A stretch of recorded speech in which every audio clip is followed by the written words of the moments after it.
আসসালামু আলাইকুম সবাইকে। আমি তহুরা ল স্পার্কেল থেকে চলে এলাম আবার একটি নতুন ভিডিও নিয়ে। আজ আমরা দেখব টর্টের কিছু জেনারেল ডিফেন্স।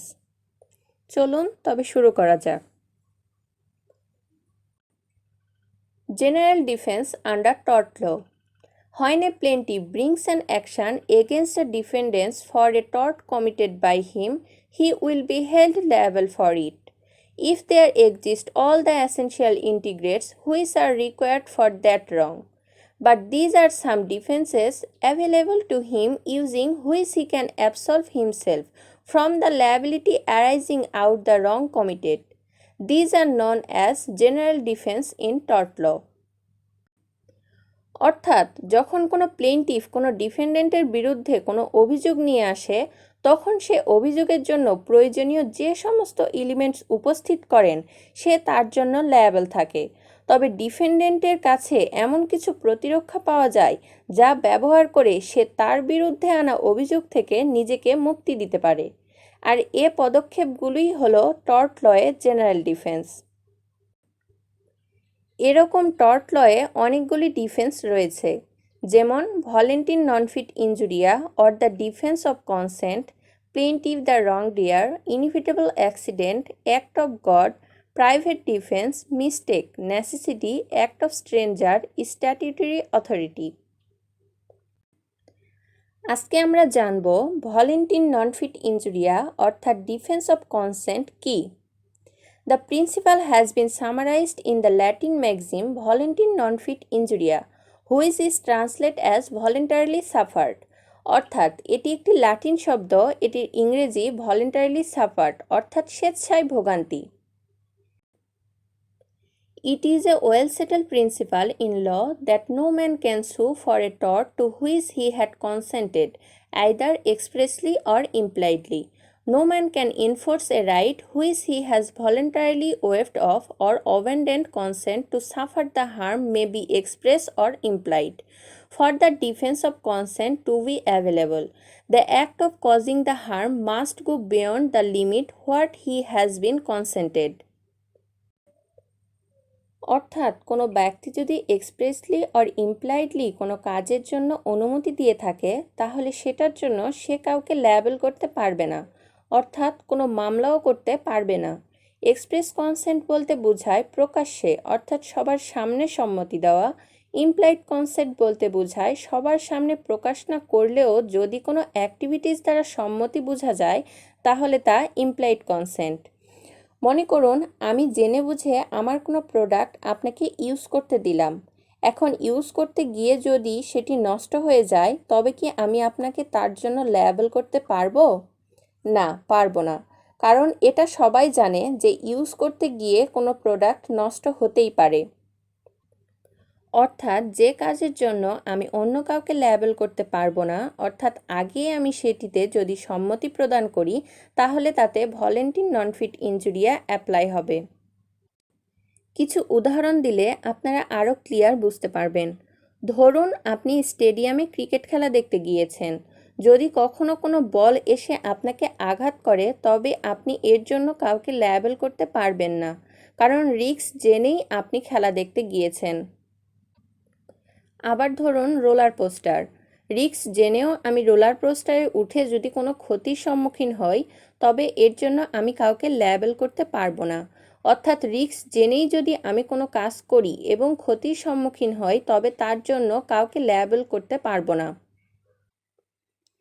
এছাড়া স্ক্রিনে দেখানো ছবিগুলোও ভলেন্টিন ননফিট ইনজুরিয়ার একটি উদাহরণ হতে পারে।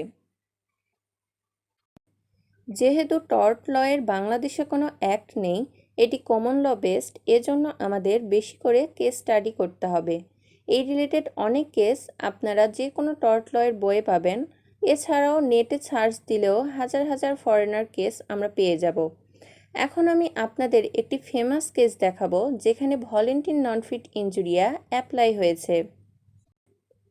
হল versus Brooklands auto racing club. Plaintiff, spectator, during a car race got injury due to the collision of two cars. During the collision, one car came into the stands which caused injury to the plaintiff. Plaintiff sued the defendant for the damages, but the defendant was not held liable as the plaintiff himself took the risk of injury. এই কেসে প্লেনটিফ ছিলেন একজন দর্শক, যিনি car racing খেলা দেখতে গিয়ে বাউন্ডারির কাছে দাঁড়িয়ে খেলা দেখছিলেন এবং খেলার এক পর্যায়ে দুটো কারের মধ্যে সংঘর্ষের সৃষ্টি হয় এবং একটি কার উল্টে যায় এবং দর্শকটি আহত হন। যিনি আহত হন তিনি প্লেনটিফ হয়ে রেসিং ক্লাবের এগেনস্টে মামলা করে দেন, কিন্তু এখানে রেসিং ক্লাব লায়াবেল ছিল না, কারণ দর্শক রিস্ক জেনেই খেলা দেখতে গিয়েছিলেন। এখানে ভলেন্টিয়ার ননফিট ইনজুরিয়া প্রিন্সিপালটি অ্যাপ্লাই হয়েছে। এখন আমরা একটি রেস্কিউ কেস পড়ব। Haynes versus Harwood. Defendant servant left two horse van unattended in street. A boy threw a stone towards the horse and horse bolted and started running here and there. This created danger to women and children in the street. A policeman saw all this and dived into the scene to prevent the danger, though he succeeded but was severely injured in doing so. Here defendant was held liable, even when defendant pleaded that he was just a policeman and was doing his duty. In this case, the defendant was liable for his negligence. এই কেসে defendant তার ঘোড়াগুলিকে রাস্তায় খোলা অবস্থায় রেখেছিল।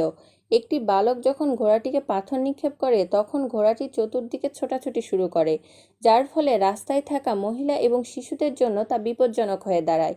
একজন police constable তা দেখে ঘোড়াগুলিকে থামানোর চেষ্টা করেন, কিন্তু এক পর্যায়ে একটি ঘোড়া তার উপরে পড়ে যায় এবং তিনি আহত হন। এজন্য পুলিশ অফিসার ব্যক্তিগত আঘাতের জন্য ঘোড়া মালিকের উপর টর্ট অফ নেগলিজেন্সের মামলা করেছিলেন। এখানে আসামি রাস্তায় অবহেলা করে ঘোড়াকে অবিচ্ছিন্নভাবে রাখার জন্য দোষী সাব্যস্ত হয়েছিলেন। এখন আপনাদের মনে প্রশ্ন আসতেই পারে, তাহলে কি প্লেনটিফ কোনো উপায়ে কম্পেনসেশন পাবে না? হ্যাঁ, অবশ্যই পাবে, যদি সে ম্যারিনলেজ প্রুভ করতে পারে। এখন প্রশ্ন, ম্যারিনলেজ কি? ম্যারিনলেজ বলতে শুধু জানা, অর্থাৎ ডিটেলস বা ভালোভাবে জানা নেই এমন বোঝায়। তাহলে এখন যদি আমরা প্লেনটিফের পক্ষে হই, তাহলে আমরা প্রুভ করার ট্রাই করব প্লেনটিফ ম্যারিনলেজে ছিল, অর্থাৎ তিনি এর রিস্ক সম্পর্কে কিছুই জানতেন না। আর যদি আমরা ডিফেন্ডেন্টের পক্ষে হই, তাহলে আমাদের অবশ্যই প্রমাণ করতে হবে প্লেনটিফ সম্পূর্ণ রিস্ক সম্পর্কে জানতেন এবং তিনি জেনে বুঝেই সম্মতি প্রদান করেছেন। এক্ষেত্রে কনসেন্ট মাস্ট বি ফ্রি হতে হবে। কনসেন্ট অবটেইন বাই ফ্রড, অর্থাৎ প্রতারণার মাধ্যমে হলে সেটি ফ্রি কনসেন্ট হবে না। এই ছিল আমাদের আজকের ভিডিওতে। চলে আসবো পরের টপিক নিয়ে। সে পর্যন্ত সকলে ভালো থাকবেন, সুস্থ থাকবেন। আল্লাহ হাফেজ।